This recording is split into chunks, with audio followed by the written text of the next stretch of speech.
Ladies and gentlemen, are you ready? Let's go! They say anything negative, cause I just wanna hear it out your mouth, yeah. Give me fuel, it's a tool that I use to go ahead and run my mouth, yeah. I take shots, I take loss, I make shots, I miss lots. That's how you get big box, you get yachts, you swing lots and pop off a big shot. Hello, bienvenue sur C0. Avant de commencer, n'oublie pas de t'inscrire sur la chaîne YouTube pour soutenir cette chaîne et évidemment d'activer les cloches de notification pour recevoir en notification l'ensemble de nos vidéos et surtout de nos lives 100% interactifs. Et comme promis, je vous tiens aux nouvelles évidemment sur le sujet de Luna. Comme je vous ai dit, je ferai un suivi régulier. C'est le sujet évidemment actuel, celui qui préoccupe le plus, encore plus que le Bitcoin, encore plus que le Shiba Inu, c'est assez fou. Et évidemment, aujourd'hui, on va parler du listing de Binance ainsi que d'autres actualités. Donc je vous donne évidemment toutes les actualités.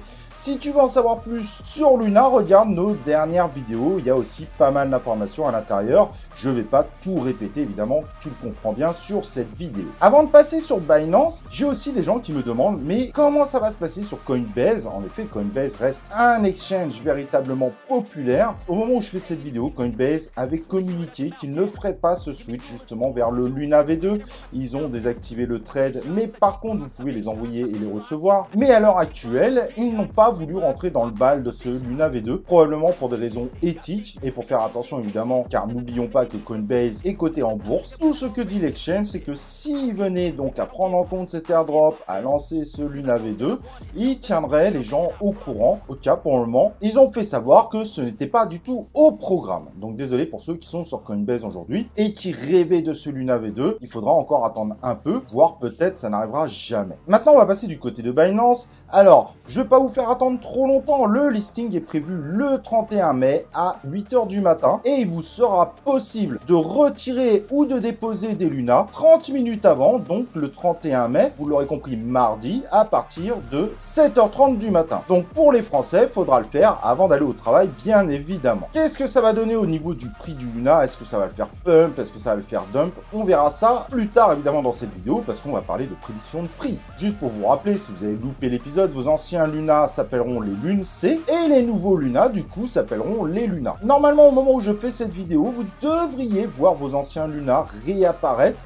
Mais je sais que tout le monde n'a pas encore son compte de mise à jour. Donc si jamais ça apparaît pas encore sur votre propre compte, pas de panique, ça va arriver. Il faut pas oublier que Binance a une base de données gigantesque et que cette mise à jour ne se fait pas au même moment pour tout le monde. Mais pas de panique, ça va arriver. Et ça arrivera largement avant le 31 mai à 8 h. Au niveau du airdrop, je vous affiche ce que vous pourrez avoir. Et je trouve que sur le coup, Binance a été très clair. Si vous aviez des AUST avant ce qu'on considère comme l'attaque, pour un UST, vous aurez donc 0,018 Luna, donc les Luna de nouvelle génération. Si vous aviez un ancien Luna avant évidemment cette fameuse attaque, vous aurez 1,03 Luna de nouvelle génération. Si vous aviez un USTC après l'attaque, ce qui est logique parce que l'USTC, si vous les avez retirés avant, forcément vous les aviez retirés au prix normal. Dans ce cas, vous aurez 0,02 Luna de nouvelle génération. Mais là évidemment c'est après l'attaque, quand l'UST s'est effondré. Et si vous aviez acquis du Luna, donc le Luna V1 après l'attaque, parce que vous avez tenté le coup de poker, il y a quand même une petite compensation, mais je vous rassure, elle est ridicule. Elle est de 0,00015 Luna de nouvelle génération, mais c'est toujours ça de prix. Donc c'est relativement simple. Et si vous avez une mémoire un peu des Luna que vous avez, ou que vous pouvez d'ailleurs voir sur votre compte si ça a été mis à jour chez vous, vous pouvez directement faire votre calcul et vous saurez ce que vous aurez pour le listing. Il n'y a pas de date précise pour l'airdrop, mais normalement, a priori, au vu de comment c'est écrit chez Binance, c'est logique que l'airdrop soit fait juste avant le listing du Luna nouvelle génération. Maintenant, la question qu'on va se poser, et elle mérite d'être posée, Binance, c'est quand même le plus gros exchange, ça vous avez aucun doute là-dessus. Du coup, est-ce que ça va faire pump ce Luna V2? Alors, au niveau du cours actuel du Luna, il avait commencé à s'effondrer. Vous vous rappelez la vidéo d'hier? Si tu l'as pas vu, d'ailleurs, je te recommande d'aller la voir. Je rappelle quand même que je ne suis pas favorable au Luna V2 et que moi, je ne mettrai pas une piécette sur le projet. Le Luna V2, qui avait beaucoup de mal à dépasser les 5, est remonté plutôt vers le 6 $, mais semble, après ce petit pump, rebaisser doucement. Évidemment, avec la sortie de Binance, qu'est-ce qui peut se passer? Il peut y avoir deux scénarios. Et ça va être très compliqué, vraiment très compliqué. Et malheureusement, je n'ai pas de DeLorean pour y aller, pour aller voir. Donc, il va y avoir deux scénarios potentiels.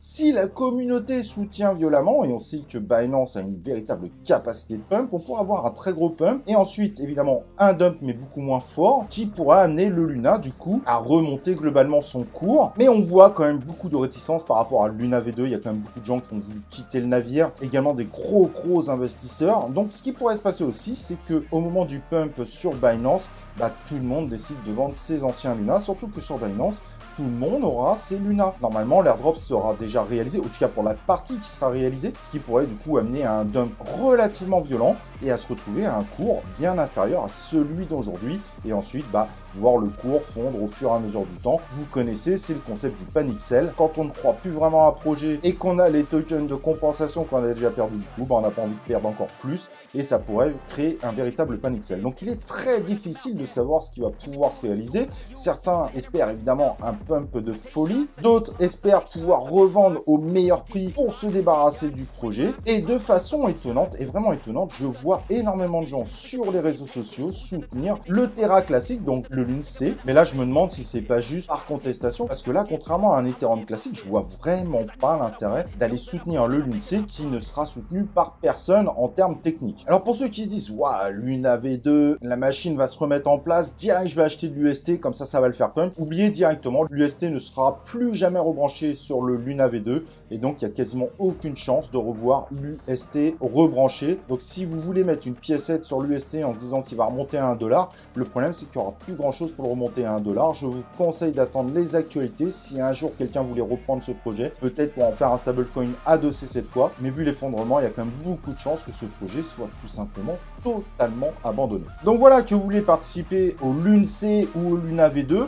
Est-ce que dans le futur, ça va pouvoir reprendre de la force extraordinaire? N'oubliez pas, n'empêche que seuls 20% des tokens du Luna V2 sont en circulation. Il y a 1 milliard de tokens en max supply, donc 10 fois plus avant le crash de l'UST. Certes, les tokens aujourd'hui, du coup, il n'y en a que 20% en circulation, mais avec les airdrops et tout, en 2 ans et demi, normalement, 100% des tokens reviendront en circulation. Donc ça restera quand même très compliqué sur les années à venir d'avoir un Luna qui continue de monter, ou au pire, il montera puis il descendra d'un coup quand les gens voudront tout simplement se débarrasser de leur Luna. Pour ceux qui les recevront en airdrop, qui de toute façon ne veulent absolument plus retourner sur cet écosystème. Évidemment, c'est ce que disent les gens aujourd'hui. Si jamais le Luna venait à remonter vers des 20, 30, 50$, voire 100$, bien que le 100$ paraît complètement improbable aujourd'hui, peut-être aussi que leur avis changerait et qu'ils vendraient pas tout de suite, mais qu'ils vendraient à un moment encore plus opportun. Mais il ne faut pas oublier évidemment que Terra Luna a créé beaucoup de traumatismes et qu'au moindre faux bond, on pourrait voir évidemment des sell paniques violents. Là aujourd'hui, il faudrait 3-4 ans pour faire oublier cette histoire complètement folle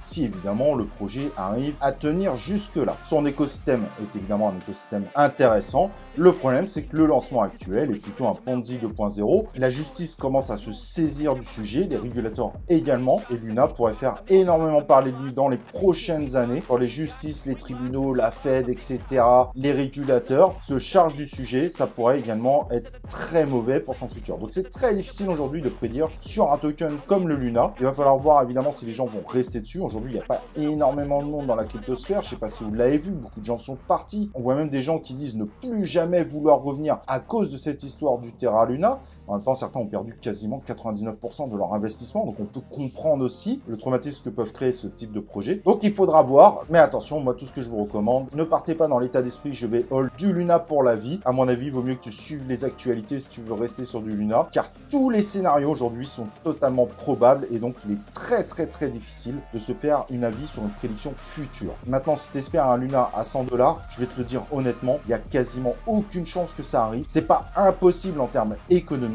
mais ça serait vraiment très surprenant. Voilà, en tout cas, si tu as des questions, évidemment, je suis là, t'hésites pas, tu te poses en commentaire ou tu nous rejoins sur Telegram. Et avant de partir, bien évidemment, n'oublie pas le like sur la vidéo et nous on se retrouve pour une prochaine vidéo de C0.